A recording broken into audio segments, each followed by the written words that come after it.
نظر اللہ عبدا سمع مقالتی فحفظها ووعاها وبلغها من لم يسمعها۔ اللہ تعالی اپنے اس بندے کو شاد و شاداب رکھے جو میری بات سنے پھر اسے یاد کر لے اور محفوظ رکھے اور دوسروں تک اسے پہنچائے۔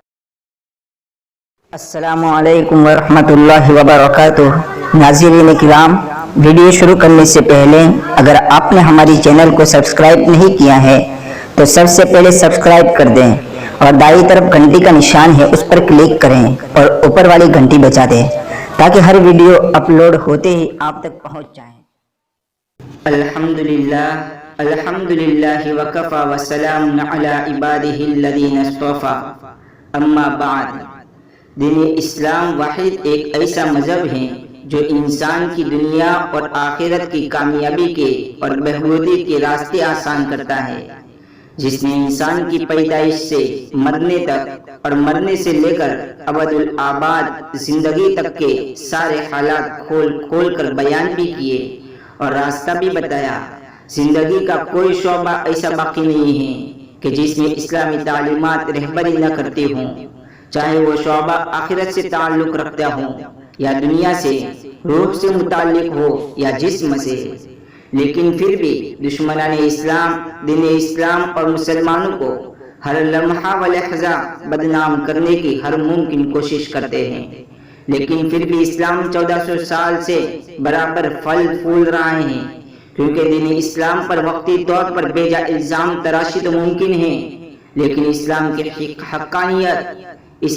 حقانیت ایک ایسا معجزہ ہے کہ جو الزام تراشوں کے بولتے منہ بند کر دیتا ہے اور باطل طاقتوں کی ساری محنت پر پانی پھیر دیتا ہے۔ آج کا وقت بھی کچھ ایسا ہی ہے کہ ایک طرف لوگ وبائی امراض اور عذاب الہی میں مبتلا ہیں تو دوسری طرف شر پسند ان حالات میں بھی مسلمانوں کو بدنام کرنے کی ہر ممکن کوشش کر کے اسلام اور مسلمانوں سے نفرت و عداوت کی آگ روشن کرتے ہیں۔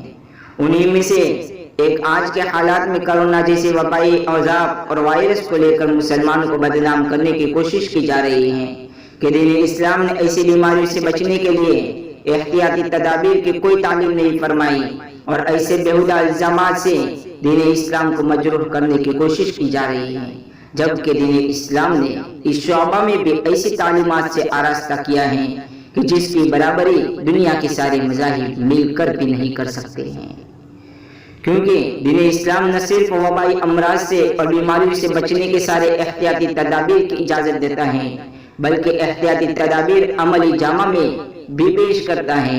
ایک دو نہیں، سینکڑوں ایسے روزمرہ کے طریقے ہیں جو انسان کی جسمانی صحت کے ساتھ وابستہ ہیں، جن کا ایک نظر سے دیکھیں تو عبادت سے کوئی تعلق نہیں، لیکن پھر بھی اللہ تعالیٰ نے اپنے رسول صلی اللہ علیہ وسلم سے کروا کر آپ صلی اللہ علیہ وسلم کی خصلتوں اور سنتوں میں شامل فرمایا اور عبادت بنایا، دنیاوی زندگی کے لیے صحت و آرام اور راحت کا سامان بنایا اور آخرت میں بلندی درجات کا سبب بنایا، جبکہ وہ خالص صحت انسان کے لیے مفید تھے۔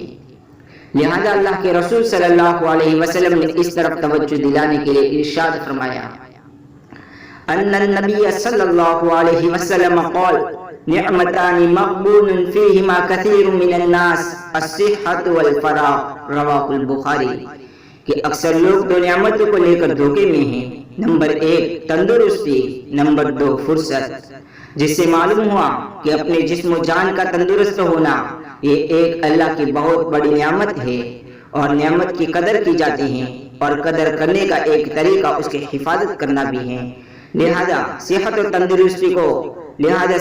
تندرستی کو برقرار رکھنے کے لیے مذہب اسلام نے علاج و معالجہ کی ترغیب بھی دی اور بے شمار نسخے بھی بتائیں، بلکہ اگر یہ کہا جائے تب بھی غلط نہ ہوگا کہ آپ صلی اللہ علیہ وسلم کی سنتیں حفظان صحت کے نسخے ہیں، جن کی تاکید آج 1400 سال بعد کے حکماء اور ڈاکٹر وبائی امراض اور بیماری سے بچنے اور اپنی صحت کی برقراری کے لیے کر رہے ہیں۔ میں یہاں ایک دو مثالیں بھی پیش کر دیتا ہوں۔ مثلا کرونا وائرس سے بچنے کے لیے حکماء احتیاطی تدابیر بتاتے ہیں اور حکومت نے موبائل کی رنگ ٹون تک کا ان احتیاطی تدابیر کے اشاعت میں سہارا لیا۔ دراصل وہ احتیاطی تدابیر آج سے 1400 سال پہلے ہمارے مشفق پیغمبر صلی اللہ علیہ وسلم خود کر کے بھی بتا چکے ہیں اور اس کی بہت تاکید بھی کی ہے. جیسا کہ اب کہا جاتا ہے کہ چھینک آنے پر منہ پر ہاتھ رکھ دے اور اپنے ہاتھ پاؤں بار بار دھوئیں. کیا یہ اسلام کی تعلیمات نہیں ہیں؟ کیا مسلمان ہر نماز کے وقت وضو نہیں کرتا ہے؟ بس دن میں کم از کم 5 مرتبہ ہاتھ منہ دھویا جاتا ہے. اس کے علاوہ کھاتے پیتے پیشاب پاخانہ کے وقت کا بھی شمار کیا جائے تو یہ عدد کافی لمبا ہوگا. تو یہ سب احتیاطی تدابیر نہیں ہیں تو اور کیا ہیں؟ لہذا مناسب سمجھا کہ اس موضوع پر ایک مواد تیار کیا جائے اور اس میں 3 ابواب قائم کیے جائے. پہلے ابواب میں پہلے باب میں وبائی بیماریوں کے بارے میں اسلامی نظریہ پیش کیا جائے اور دوسرے باب میں احتیاطی تدابیر اور اسلامی تعلیمات و ہدایت پیش کی جائے.